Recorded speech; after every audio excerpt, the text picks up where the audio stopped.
എല്ലാ പ്രിയപ്പെട്ടവർക്കും ക്രിസ്തുയേശുവിൻ്റെ നിസ്തുല നാമത്തിൽ സ്നേഹവന്ദനം.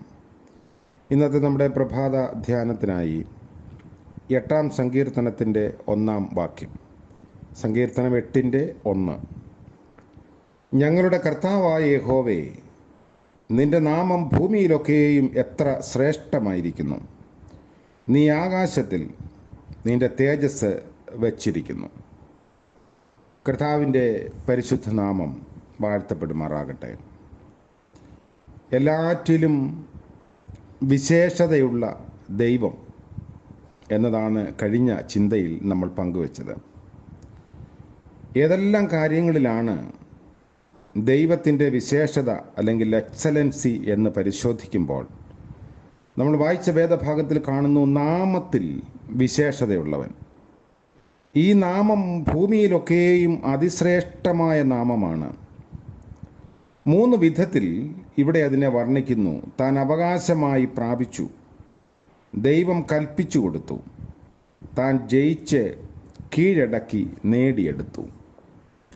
എബ്രായ ലേഖനം 1-ാം അധ്യായം 4-ാം വാക്യത്തിൽ അവൻ ദൈവദൂതന്മാരെക്കാൾ വിശിഷ്ടമായ നാമത്തിന് അവകാശിയായതിനൊത്തവണ്ണം അവരെക്കാൾ ശ്രേഷ്ഠനായി തീരുകയും ചെയ്തു എന്ന് കാണുന്നു. സകലത്തിനും അവകാശിയായ പുത്രനാണ് കർത്താവായ യേശു ക്രിസ്തു. പിതാവാം ദൈവം എങ്ങനെ ആയിരിക്കുന്നോ അതുപോലെ തന്നെ ആയിരിക്കുന്ന പ്രതിബിംബമാണ് ക്രിസ്തു. ഒരു നല്ല പ്രതലത്തിലുള്ള പ്രതിബിംബത്തിൻ്റെ വലിപ്പത്തിനും ശോഭയ്ക്കും തേജസ്സിനും ഒന്നും മാറ്റമില്ല. ദൈവ തേജസ്സിൻ്റെ പ്രഭയാണ് താൻ. സ്വർഗത്തിൽ ലോകാരംഭം മുതൽ താൻ ഉണ്ടായിരുന്നപ്പോൾ തനിക്ക് എല്ലാം ഉണ്ടായിരുന്നു. അന്നല്ല അവകാശിയായത്. എല്ലാ മഹത്വവും പുകഴ്ചയും ഉരിഞ്ഞ് ദാസരൂപമെടുത്താണ് ഈ ഭൂമിയിൽ വരുന്നത്. നീ എൻ്റെ പുത്രൻ, ഇന്ന് ഞാൻ നിന്നെ ജനിപ്പിച്ചിരിക്കുന്നു. ഇന്ന് എന്ന് പറഞ്ഞ ആ ദിവസമാണ് ആ നാമത്തിന് അവകാശിയായത്. ഫിലിപ്പിയ ലേഖനം 2-ാം അധ്യായത്തിൽ നമ്മൾ വായിക്കുന്നു, ദൈവം യേശു ക്രിസ്തുവിനെ എല്ലാം ഏൽപ്പിച്ച് കൊടുത്തിരിക്കുന്നു. അതുകൊണ്ട് എല്ലാറ്റിനും മേലായി, എല്ലാ നാമത്തിനും മേലായി ഇരുത്തി എന്ന് പൗലോസ് എഫെസ്യ ലേഖനത്തിൽ ഓർമ്മിപ്പിക്കുന്നു. ദൈവം തൻ്റെ പുത്രനെ ഒരു പേര് നൽകി എല്ലാ നാമത്തിനും മീതെ ഉയർത്തി തൻ്റെ വലതുഭാഗത്ത് ഇരുത്തി. എല്ലാറ്റിനെയും ജയിച്ച് കീഴടക്കിയെടുത്ത നാമമാണ്. അതിക്രമങ്ങളൊക്കെയും നമ്മോട് ക്ഷമിച്ച ചട്ടങ്ങളാൽ നമുക്ക് വിരോധമായിരുന്ന കയ്യെഴുത്ത് മായിച്ച് ക്രൂശിൽ തറച്ച് നടുവിൽ നിന്ന് നീക്കിക്കളഞ്ഞു. വാഴ്ചകളെയും അധികാരങ്ങളെയും ആയുധവർഗം വെപ്പിച്ച് ക്രൂശിൽ അവരുടെ മേൽ ജയോത്സവം കൊണ്ടാടി അവരെ പരസ്യമായ കാഴ്ചയാക്കി. സകല വാഴ്ചകളെയും അധികാരങ്ങളെയും ആയുധവർഗം വെപ്പിച്ച് ഒന്നുമില്ലാതെയാക്കി തീർത്തു. അവിടുന്ന് കാൽവറിയിൽ എന്ത് ചെയ്തു എന്നുള്ളത് പൂർണ്ണമായും നമ്മൾ ശ്രദ്ധിക്കുമ്പോൾ അത് ഏറ്റെടുക്കുക, ധൈര്യപ്പെടുക, മുൻപോട്ട് പോകുക. ഈ നാമത്തിന് അന്നത്തെ പോലെ തന്നെ ഇന്നും ശക്തിയുണ്ട്, അധികാരമുണ്ട്. ആ നാമത്തിൻ്റെ ശക്തിയിലാണ് നമ്മൾ സാക്ഷികളായി ജീവിക്കുന്നത്. മറ്റൊരു ഭാഗത്ത് കാണുന്നു തൻ്റെ ദയ എത്ര വിശേഷതയേറിയത്. 36-ാം സങ്കീർത്തനത്തിലാണ്, ദൈവമേ നിന്റെ ദയ എത്ര വിലയേറിയത്.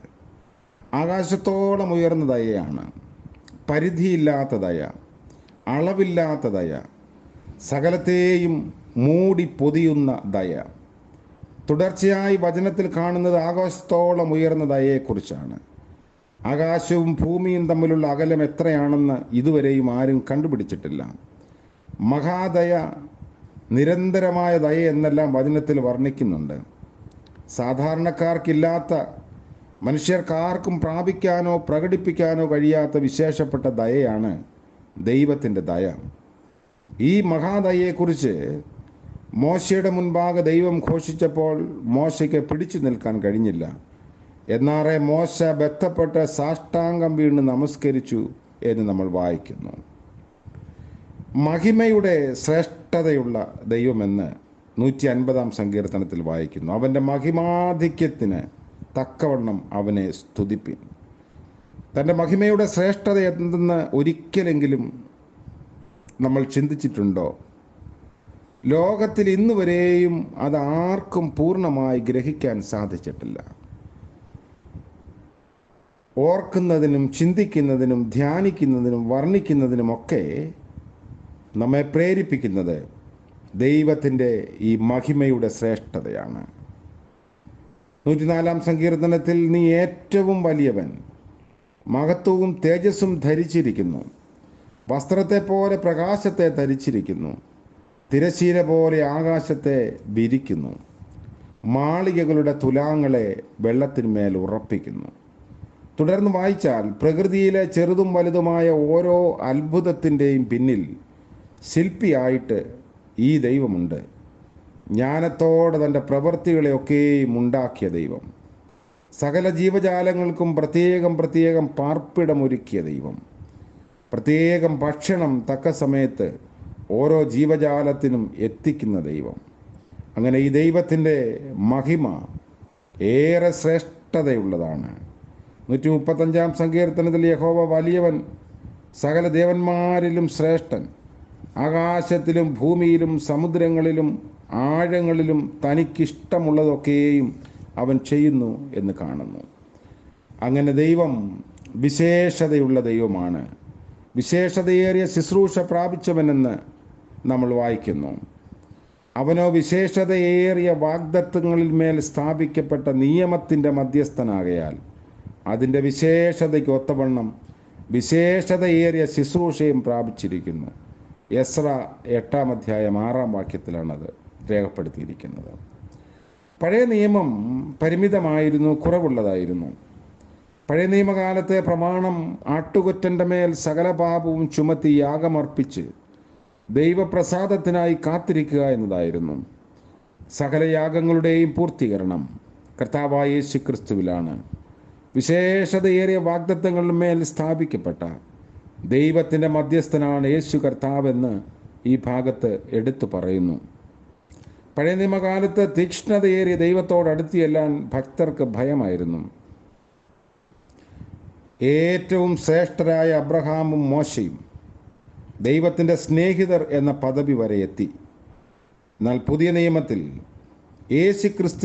ക്രിസ്തുവിലൂടെ എല്ലാവർക്കും ഈ ദൈവത്തിൻ്റെ മക്കളാകാനുള്ള പദവി നൽകപ്പെട്ടിരിക്കുന്നു.